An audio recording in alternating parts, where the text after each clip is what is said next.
Good morning all of you and welcome to my channel Beautiful Life. म प्रजिताको तर्फबाट यहाँलाई धेरै धेरै स्वागत तथा न्यानो अभिवादन। मर्निङ टाइम छ, हुन त हामी 3 बजे नै उठ्छौँ अनि स्नान गरेर मुखसुख धोएर तिलक लगाएर हामीले हाम्रो जपहरू सकेर सबै कुरा भइसकेको हुन्छ यतिखेर 7 बजेसम्म है। र आज चाहिँ मैले हजुरलाई भिडियो पनि बनाऊँ भनेर सोचेँ। र तपाईले फेस वास बिहान गर्दाखेरि हामीले महँगो महँगो फेस वासहरू किनेर लाउँछौँ बजारमा हुन्छ, जुन हजुरको पैसाको पूर्णतया बचत हुन्छ यदि तपाईले यसलाई घोलेर राख्नुहुन्छ र हरेक दिन यसैले आफ्नो बाथरुममा राख्नुहोस्, हातमा लिनुहोस्, सट्ट मसाज गर्नुहोस्, 1 मिनेटमा पखाल्नुहोस्। यसले तपाईलाई रिजल्ट पनि झन्डै मोबाइलै फुट्यो रिजल्ट पनि एकदमै के दिन्छ, पोजिटिभ दिन्छ, राम्रो दिन्छ। हजुरलाई यो जुन मैले फेस वास बनाउँदैछु यसले एकदमै सन्तुष्टवाला रिजल्ट दिनेछ। म यहाँ बाथरुम त होइन, यो हाम्रो छतमा हो, छतमा जस बेसनमा छु यहाँ। र यहाँ मैले स्ट्यान्ड थिएन, त्यही भएर अडियाएको थिएँ, मोबाइलले झर्केँ। र यहाँ म हजुरलाई यो भिडियो बनाएर देखाउँदैछु। भिडियो मन पऱ्यो भने लाइक तथा सेयर गर्नुहोला, हाम्रो च्यानललाई सब्सक्राइब गर्न नबिर्सनु होला। आउनुहोस् भिडियोलाई सुरु गरौँ। र मैले यो के इन्ग्रिडियन्ट्स राखेर कसरी बनाउँछु हजुरलाई म देखाउँदैछु यो भिडियोमा है। र मन पऱ्यो भने लाइक तथा सेयर गर्नुहोला, ब्युटिफुल लाइफलाई सब्सक्राइब गर्न नबिर्सनु होला। र फेस वासको लागि हामी पहिला तपाईले यसलाई 3वटा चिजलाई मिक्स गरेर राख्नुहोस् है। के चिजलाई मिक्स गरेर राख्नुहोस् म हजुरलाई बताउँदैछु। यसमा हजुरले थोरै कफी पाउडर पनि राख्न सक्नुहुन्छ, तर एभ्रीडे स्किनमा कफी लाउनु राम्रो होइन, त्यही भएर म चाहिँ सल्लाह दिन्न। हप्तामा एकचोटि चाहिँ यसमा हजुरले एक्स्ट्रा कफी राखेर चाहिँ धुनुभयो भने एकदमै राम्रो तपाईलाई ग्लोवाला फिल हुन्छ है। र हरेक दिन चाहिँ हजुरले 4वटा इन्ग्रिडियन्ट्स राख्नुपर्ने हुन्छ। 4टा चिज मिसाएर बट्टामा प्याकेजिङ गरेर राख्नुहोस् र एभ्रीडे 2 मिनट फेस वास गर्नुहोस् अनि पखाल्नुहोस्, केही गर्नु पर्दैन। फर्स्ट इन्ग्रिडियन्ट्स रहेको छ बेसन। बेसनको पाउडरमा प्रशस्त मात्रामा पिएच भ्यालु, पिएच लेभल, हाम्रो स्किनको पिएच लेभललाई ब्यालेन्स गर्ने तत्त्व हुन्छ। यसमा स्किन वाइटनिङ प्रपर्टिज पनि हुन्छ, स्किन ब्राइटनिङ प्रपर्टिज पनि हुन्छ, एन्टी एजिङ प्रपर्टिज पनि हुन्छ। र यसमा यो नेचुरल इन्ग्रिडियन्ट्स छ, सो साइड इफेक्ट पनि केही पनि गर्दैन है। बेसनको पिठोलाई हजुरको हाम्रो स्किनलाई चाहिने पिएच लेभल जुन ब्यालेन्स गर्नलाई एकदमै महत्त्वपूर्ण भूमिका निर्वाह गर्छ बेसनले। सो फर्स्ट हजुरले बेसन लिनुहोस्। त्यसपछि दोस्रो इन्ग्रिडियन्ट्स हजुरले लिनुहोस् बेसार। बेसन तपाईले 4 चम्चा लिनुभयो भने बेसार आधा चम्चा लिनुपर्ने हुन्छ है। त्यो 4 चम्चा बेसनलाई आधा चम्चा मात्रै बेसार युज गर्नुहोस्। बेसारले जसलाई एलर्जी छ उहाँले स्किप गरे हुन्छ बेसार है। यहाँ 1 पिन्च बेसार छ, दृश्य एकछिन नखोल्नु भने ल, सानो बनाउनु भने एक चुड्की बेसार छ यहाँनिर। र यो बेसन मैले भने 4 चम्चा बेसन युज गर्नुभयो भने 4 चम्चा नै हजुरले मिक्स गर्नुपर्ने हुन्छ चन्दनको पाउडर। चन्दन पाउडर अथवा जिठी मधुको पाउडर पनि यसमा राख्न सक्नुहुन्छ हजुरसँग छ भने। चन्दन र जेठी मधुको पाउडर जुन तपाईँलाई सजिलो हुन्छ त्यो युज गर्न सक्नुहुन्छ है। र हजुरले 4 चम्चा नै यो राख्नुपर्ने हुन्छ। 4 चम्चा, एक हप्ताको लागि भन्दैछु म। 4 चम्चा चन्दन पाउडर, 4 चम्चा बेसनमा 4 चम्चा तपाईँले मिक्स गर्नुपर्ने हुन्छ चामलको पिठो।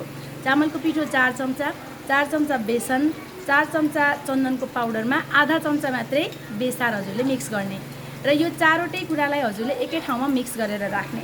चामलमा पनि के हुन्छ, भिटामिन बी हुन्छ, तपाईको मिनरल्स हुन्छ, नेचुरल स्किन एजिङ प्रपर्टिज हुन्छ हैन, स्किन तपाईको वाइटनिङ प्रपर्टिज हुन्छ, स्किनलाई तपाईको चाउरी पर्नबाट पनि जोगाउँछ भने स्किनको सन्तानहरूलाई पनि रिमुभ गर्ने काम गर्छ चामलले। र एउटा कुरा जहिले पनि के याद गर्नुहोस् भने तपाईले मार्केटमा पाउने महँगो महँगो फेस मास्कहरू, क्रिमहरू के तपाईले खान मिल्छ? खाना मिल्दैन भने लाउनु पनि मिल्दैन, त्यो कुरा याद गर्नुहोस्। कतिपय कुराहरू तपाईको स्किनभित्र गएर यो सबै त खान मिल्छ नि, जसले पेटमा गएर कुनै असर गर्दैन भने स्किनमा लाउँदा कुनै असर गर्छ होला, त्यो नसोच्नुहोस्। यिनीहरू सबै फाइदाजनक छ। हरेक दिन हाम्रो प्याक किन लगाउन मिल्छ? किनभने यो नेचुरल इन्ग्रिडियन्ट्स हो, यसमा कुनै पनि केमिकल छैन। केमिकल फ्री भएकोले एभ्रीडे तपाईँले युज गर्दा पनि साइड इफेक्ट छैन। नत्र बजारको फेसियलहरूको जुन किट हुन्छ एभ्रीडे हजुरको स्किनमा लाउनुभयो भने त स्किन त सक्यो। त्यही भएकोले नेचुरल भनेको नेचुरल हुन्छ, त्यसैले आयुर्वेदलाई सधैँभरि प्रेम गरौँ। जुन हाम्रै किचनमा छ, हाम्रो किचन भनेको किचन भान्साघर होइन, यो त औषधालय हो। स्किनको लागि होस् या हेल्थको लागि औषधालय हो। र भान्सालाई जहिले पनि पवित्र राख्नुपर्छ। जुठो, फोहोर, मैला, यताउता ग्याजाङ गुजुङ त्यो भयो भने एनर्जी आउँदैन। शास्त्रले पनि वास्तुले पनि त्यही भन्छ। त्यसैले भान्सालाई सुन्दर, सफा, स्वच्छ राख्नुपर्छ। सकेसम्म माछा मासु खानुहुन्छ भने पनि भान्साभन्दा बाहिर पकाएर खानुहोस् है। भित्र हजुरले नलानुहोस्। भान्सा भनेको पवित्र स्थान हो। भगवानको मन्दिरदेखि दोस्रो स्थान मन्दिर भनेको भान्साघर हो। र भान्साघरमा हाम्रो स्किनलाई चाहिने सबै कुराहरू एभाइलेबल छ। र यो चारवटा कुरालाई एउटै ठाउँमा मिक्स गर्नुहोस्। मैले चाहिँ अब अहिलेको लागि मात्रै लिएको छु र यसलाई म मिक्स गर्दैछु काँचो दुधसँग। यहाँ मसँग र मिल्क रहेको छ।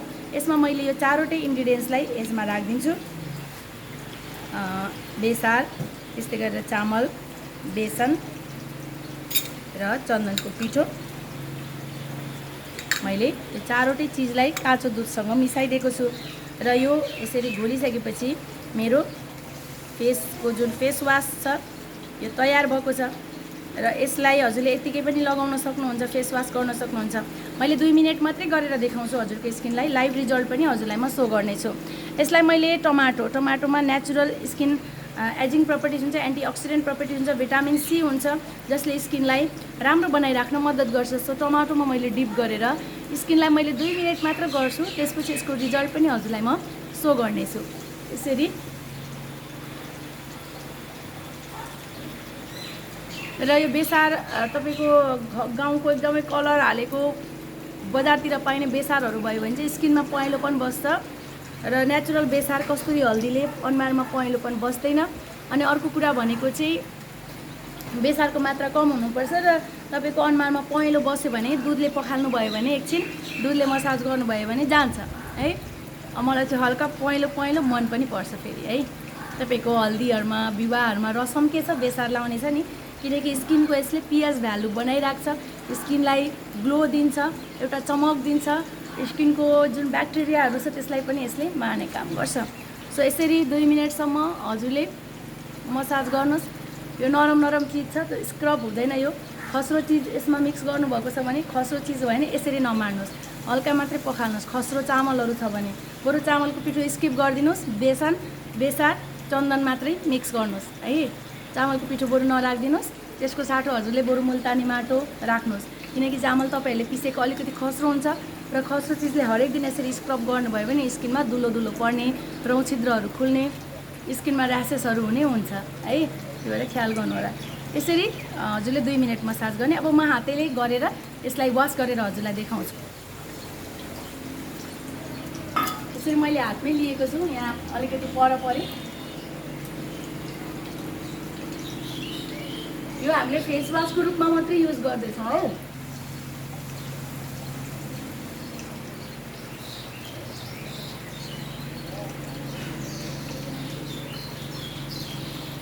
अब म यसलाई वास गर्दैछु।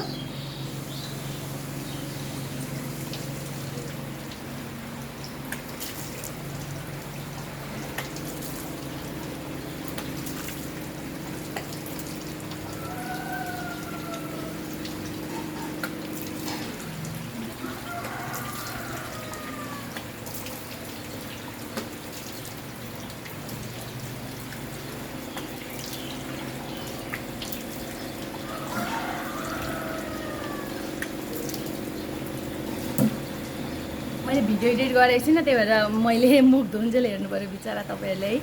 र यसरी हजुरको स्किनमा नेचुरल यसले चाहिँ के गर्छ, ग्लो ल्याउँछ, हजुरको स्किन वाइट बनाउँछ, सफा आरामदायी। मैले 2 मिनट मात्र यसलाई एप्लाई गरेको छु, तर हजुरले मेरो स्किनमा हेर्न सक्नुहुन्छ यसले चाहिँ हजुरलाई एकदमै रिफ्रेसमेन्ट पनि राख्छ, नेचुरल ग्लो पनि प्रदान गर्छ।